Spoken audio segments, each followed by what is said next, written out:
Community radio at its best. 107.8 Tidno FM.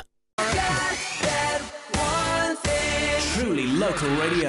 Right then, that was a bit of a double header. Ollie Murs, Dance With Me Tonight, and One Direction, One Thing. We're still here with John and Barney. Hi, we're here for the music. I'm only here for the coffee.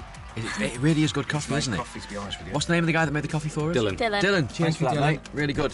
Well, you can tell it wasn't made by me because it'll be awful. Cheers, but thank you, mate. Thanks. Right. I don't know. Just get handed a camera for being here. Anyway, I was going to ask, have either of you ever been completely starstruck when you've met anyone? Start rehearsals when I met Barney. Oh, cute. Ridiculous. Yeah, it was ridiculous. I have, only once, and it was the most unlikely person ever, because as part of my job, I interview people all the time, and I don't really get starstruck because it's just, I don't know why, I don't. But I was walking along Shaftesbury Avenue, this is about 5 years ago, and Michael Parkinson came out of a theatre, and I stopped without thinking and went, "It's Parky!" right next to him, and he just sort of looked at me and went, "Hello." It was one of those weird moments. When I see people doing that myself, it's like, what are they doing? It's just Michael Parkinson. But for some reason, it had a switch. Yeah, I was properly starstruck. He's huge. Is he? He's a big lad, like David Bellamy. Go away. Yeah, David Bellamy's the same. He's got hands like foam fingers at a football match. They're enormous. When he shakes your hand, his finger comes to your elbow. It's unbelievably big. Weird. Yeah, two things. So I guess two times I've been starstruck. Having said that, I met Timmy Mallet as well, and I was a little bit sort of, God, you're a legend. Yeah, he's a genius. What about Tim Minchin? You met Tim that was Minchin? amazing. Yeah, we wrote a little song together, didn't we? Yeah, I've seen that as well. He's a phenomenally talented musician, Yes. and I don't think you see that much in his performances. I mean, I know you know that he's good, but I mean, he's a very talented musician. Yeah. That was a good day. Yeah, we wrote a song about Hacker. Yeah. When I was at, I used to work in Blackpool as a redcoat. What a town that is. Yeah, hey? Loving it. Vegas of the North. And then, it was when a guy who, sadly, has been quite ill. He's much better now and he's back working and everything. Joe Longthorne was kind of like huge in the 80s. And He's a talented man, yeah. And, he still is wonderful. And I used to go and wait outside the hotel where I was working as a redcoat to see him go and park his car. It was a custard yellow Rolls Royce with a black vinyl roof. I'll never forget it. So you know that showbiz, isn't it? I know. I used to wait outside the theatre just to stand near where he was parking it. Anyway, a couple of months, where are we now? About 12 months ago, I got a call to do this theatre gig to open up for Joe Longthorne. And all these years later, I was 18 at that time. Yeah. And I'm like, oh, look, I'm older than that now. And so to work and open up for him, I was a bit starstruck then. He does Shirley Bassey better than Shirley Bassey, doesn't God, he? It's fantastic. It's phenomenal, yeah. Yeah. So just to sit and chat with him was great. Yeah. And last question, unless you have any more, is what's been your best moment of 2012 altogether? First day rehearsals meeting Barney Harwood. Oh, stop it. It's dead easy for me, that one. From being a small boy, I've always wanted to be a pilot, to fly my own plane. Red Arrows was actually where I was aiming for. I didn't aim too high. Yeah. My granddad worked for British Aerospace when I was a kid, and so I was around planes, and we talked about planes, and mainly jets, actually, like the Lightning and the F-16s and the Eagles, all those proper boys' toys. And it was an ambition of mine for, like I say, from as early as I could walk.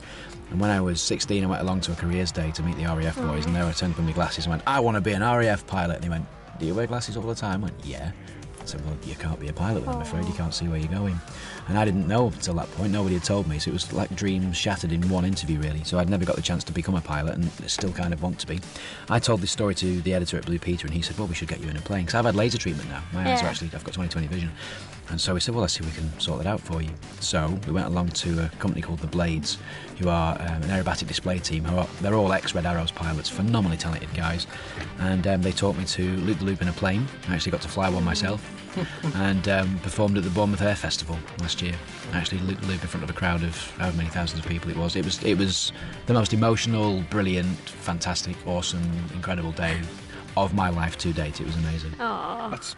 That's hard to top that, but there's a particular parking space outside Sainsbury's, and I got that space. That was probably my highlight. Is it the one you normally pretend that your family space? Yeah. That's pretty special. For me, you know I got my own parking I didn't have space to at... have my eyes lasered to get it though. I just got there and it was- I reckon you're the same sort of person who has my kind of look, though. I had my own parking space at Pinewood Studios. I did a Wow, show did there. ya?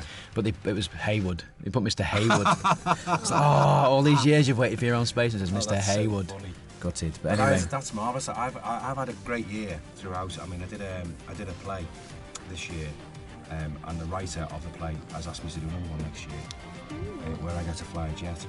Oh, wow, that sounds amazing. I'm terrible. So no, that was. I mean, I've just one big high in my life. Oh, good. It's the best way to be. That is something, that though. You just. Oh, it's phenomenal. That's a great Absolutely story, phenomenal. Yeah. I'm reliving it right now. I can hear the noise. It's weird because I have a photographic memories and I try and remember as much as I can at one. What's the G's like and everything when you're going upside down? And everything? You can pull 6 Gs in a decent loop. But it's weird because you don't wear a G suit in those planes. In a Red Arrow, you do. I know they were telling about these when but there was a thing on the news about it the other week. They inflate, don't they, to push the blood back up to your brain? Yeah, it's a pressure thing, yeah. It's just your pants. You don't wear a full suit, it's just the pants that you wear. My pants inflate. Yeah, no, I'd heard. Yeah. Not for that. No, literally, I heard them when they inflated.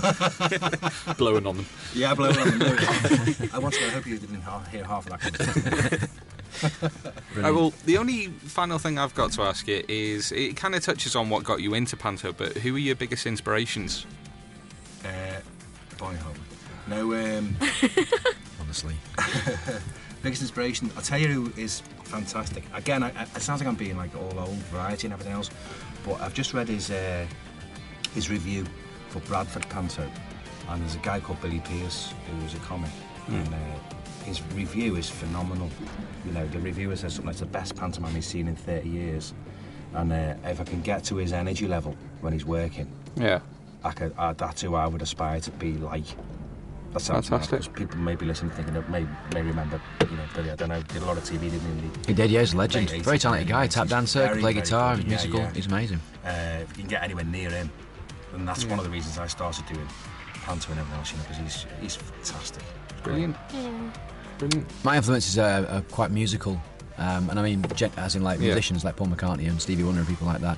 I love people that have got that kind of talent, natural talent, rather than having to spend a few years on a talent show and becoming famous and then. So I'd like to see in a Panto. I sometimes the fantasy football. We were just chatting when the record was playing about fantasy football. I'd like to fantasy cast a Panto. I'd love to see the business it would do if we put somebody like the Jungle, Ant and Deck. Yeah. In. Imagine them in. God, I swear, Lee Evans. It'd be good. Doing, Smee or something like that. Stanley Baxter as Hook. Be great, wouldn't it? Yeah. Right? I mean, obviously that would be. Who needs a dream football team? You could do a dream Panto team. That's a great idea. That. Yeah, fantastic. That would be my thing. That Right, guys. Well, thank you ever so much for coming in. It's a pleasure. Best of luck with the remaining dates. Thank you very much. Thank you. We're not going to be there on the 31st. Just to confirm that if you're on the internet. It's not. It's only on the website. Yeah. It does say on all the posters, I think, till the 30th. It just says on the website till the 31st, but it says only till the 30th. Fantastic. Yeah. Right, well, thank you very much. Thank we're you. going to pass over to the news at 1. So, see you later. Thank you. Bye. 107.8 FM.